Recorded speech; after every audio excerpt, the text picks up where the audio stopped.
لەم ساڵدا پەتا و نەخۆشیە گواستراوەکان مەترسی زۆریان بۆ تەندروستی و ژیانی خەڵکی عێراق دروست کردووە. هێشتا پەتایەک تەواو نابێت، پەتایەکی دیکە بەرۆکی عێراقیەکان دەگرێت. لە ئێستادا و جارێکی دیکە توشبوانی ڤایرۆسی کۆرۆنا زیادی کردووە. ڤایرۆسی تای خوێنبەربوون و کۆلێراش تا دێت زیاتر تەشەنە دەکات. وەزارەتی تەندروستی عێراق هۆکاری سەرەکی بڵاوبوونەوەی ڤایرۆسەکان بۆ پیسبوونی ژینگە و پابەند نەبوونی هاوڵاتیان بە ڕێنمایە تەندروستیەکان دەگەڕێنێتەوە.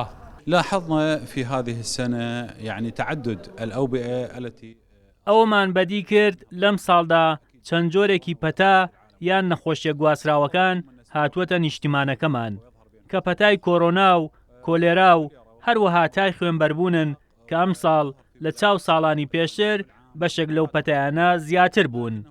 هۆکاری بڵاوبوونەوەی پەتاکانیش پابەند نەبوونی هاوڵاتیانە بە ڕێنماییەکانی تەندروستی و پیسبوونی ژینگەکەمان.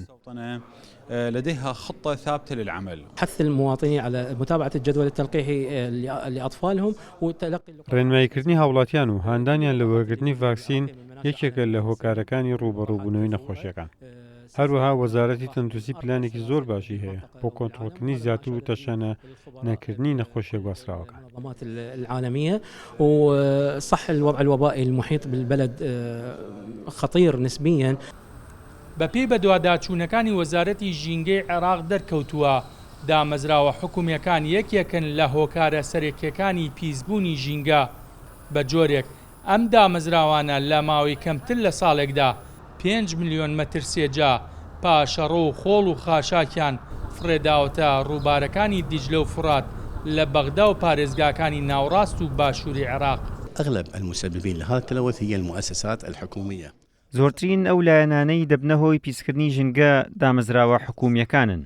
بۆ نمونە شاری پزیشکی لە بەغداد زۆربەی پاشەڕۆکانیان دەخەنە ڕووباری دیجلەوە. هەروەها ئەمیندارەتی بەغداد و شارەوانی و زۆرێک لە فەرمانگەکانی تر لە بەغداد و شارەکانی تر هەمان کار دەکەن. وحدة معالجة لأغلب سەرباری هۆشداریەکانی وەزارەتی تەندروستیش خەڵکەمتر پابەندی ڕێنمایەکان دەبن. ئەمەی شوای کردووە ڤایرۆس و نەخۆشیە گواستراوەکان زیاتر بن و خێراتریش بڵاو ببنەوە. بێستون سەلام، کورتسات نیوز، بەغدا.